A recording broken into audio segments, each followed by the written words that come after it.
పెద్దపల్లి జిల్లా రామగుండం ఎన్టీపీసీ విద్యుత్ ప్లాంట్ ఎదుట కార్మిక సంఘాల జేఏసీ ఆధ్వర్యంలో కాంట్రాక్టు కార్మికుల ఆందోళన చేపట్టారు. మెడికల్ టెస్టులు, పోలీస్ వెరిఫికేషన్ల పేర కార్మికులకు అనేక ఇబ్బందులు గురిచేస్తున్నారని, గత 3 రోజులుగా నిరసన తెలుపుతున్న యాజమాన్యం స్పందించడం లేదని ఆగ్రహం వ్యక్తం చేశారు. 30-40 సంవత్సరాలుగా సంస్థలో విధులు నిర్వహిస్తున్న కార్మికులను పోలీస్ వెరిఫికేషన్ సర్టిఫికెట్లు, బీపీ, షుగర్ టెస్టుల పేర యాజమాన్యం వేధింపులకు గురి చేస్తున్నదని ఆవేదన వ్యక్తం చేశారు.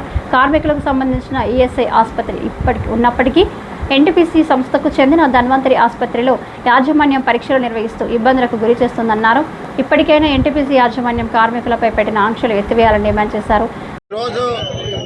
గత 4 రోజుల నుంచి కూడా 6 గంటల నుంచి 10 గంటల వరకు నిరసన కార్యక్రమాలు జరుగుతూ ఉన్నాయి. ఎన్టీపీసీ రామగుండంలో మరి 6,500 మంది కాంట్రాక్ట్ కార్మికులు పనిచేస్తూ ఉన్నారు. 1990 నుండి ఈరోజు ఉత్పత్తిలో భాగస్వాములు అవుతూ మరి ఎన్టీపీసీకి మహారత్న హోదాలో భాగస్వాములు అవుతున్న కాంట్రాక్ట్ కార్మికులకు మనోవేదనకు గురి చేస్తూ ఈరోజు పోలీస్ వెరిఫికేషన్ అని చెప్పి, మెడికల్ టెస్టులు అని చెప్పి ఇటు మనోవేదనకు గురి చేస్తున్నారు. కాబట్టి వెంటనే రద్దు చేయాలని చెప్పి మేము డిమాండ్ చేస్తూ ఉన్నాము. ఎందుకంటే మేము 1992 నుంచి పనిచేస్తున్నాం కాబట్టి మాకు ఈఎస్ఐ నెంబర్ పర్మనెంట్ నెంబర్ ఉంటుంది, యూఏఎన్ నెంబర్ పర్మనెంట్ నెంబర్ ఉంటుంది, trims ID number permanent number ఉంటుంది. కాబట్టి మాకు పోలీస్ వెరిఫికేషన్ ఎందుకు అని చెప్పి మేము డిమాండ్ చేస్తూ ఉన్నాం. ఆపరేషన్ డిపార్ట్మెంట్ దుమ్ము ధూళి వచ్చినా ఏం పట్టించుకోవడం లేదు. ఎంత దుమ్ము వస్తుందన్నా ఏమైంది ఏం కాదు, వస్తుంది. వాటర్ కొట్టన్నా కూడా కొట్టట్లేదు. దుమ్ముతోటి చాలా ఇబ్బంది అయ్యి జ్వరాల పాలై, నొప్పుల పాలై, హార్ట్ అటాక్లతో ప్రాబ్లం అవుతున్నది. అందరూ దమ్ముకు గురవుతున్నారు.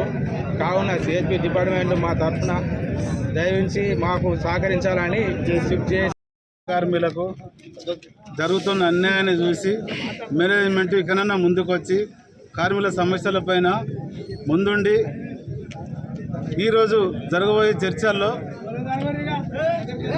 మీరు పెట్టిన అంశాలను వెంబడే తొలగించి కార్మికులను అందరినీ ఆదుకోవాలని మా జేఏసీ పక్షాన డిమాండ్ చేస్తున్నాం.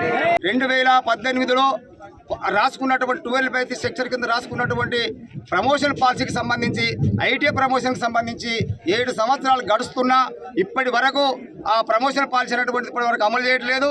ఐటీఐ ప్రమోషన్ వారికి అమలు చేయట్లేదు.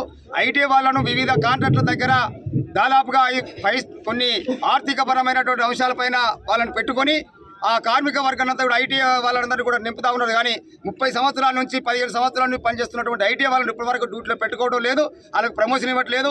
వెంటనే సీనియర్ కార్మికులకు అందరికీ ప్రమోషన్ ఇవ్వాలి, ఐటీఐ చేసినటువంటి వాళ్ళకి ప్రమోషన్ ఇవ్వాలని చెప్పి తెలియజేస్తా ఉన్నాం. ఇవన్నీ పక్కన పెట్టి ఇవాళ కొత్తగా పీవీసీ అనేటువంటి దాంట్లో కానీ మెడికల్ అడ్మిట్ అనేటువంటి దాంట్లో ఇవాళ కార్మిక వర్గాన్ని ఇబ్బందులకు గురి చేస్తూ ఉంది. ఈ మెడికల్కు సంబంధించినటువంటిది మాకు అవసరం లేదు, మా మెడికల్ మేము చేసుకుంటాం. మాకు ఈఎస్ఐలో ఈ నెలకు 25 లక్షల రూపాయలు మేము ఈఎస్ఐకి చెల్లిస్తూ ఉన్నాం. కానీ అక్కడే మేము ట్రీట్మెంట్ చేసుకొని మేము సర్టిఫికేట్ తీసుకొస్తామంటే ససేమని అంటూ ఉన్నారు. కాబట్టి ఇప్పటికైనా మేము మా ఈఎస్ఐ ద్వారా మేము మెడికల్ సర్టిఫికేట్ తీసుకొచ్చి మేము ఇస్తే దాన్ని ఫిట్ చేయాలని చెప్పని యాజమాన్యం డిమాండ్ చేస్తా ఉన్నాం. నిరసన కార్యక్రమంలో కార్మిక సంఘాలు నాయకులు ముత్యంరావు, నాంసాని శంకర్, చిలక శంకర్, గిట్ల లక్ష్మారెడ్డి, భూమల్ల చందర్, డి సత్య, సిహెచ్ సత్యం, రాజమల్లయ్య, శ్రీనివాస్ తదితరులు పాల్గొన్నారు.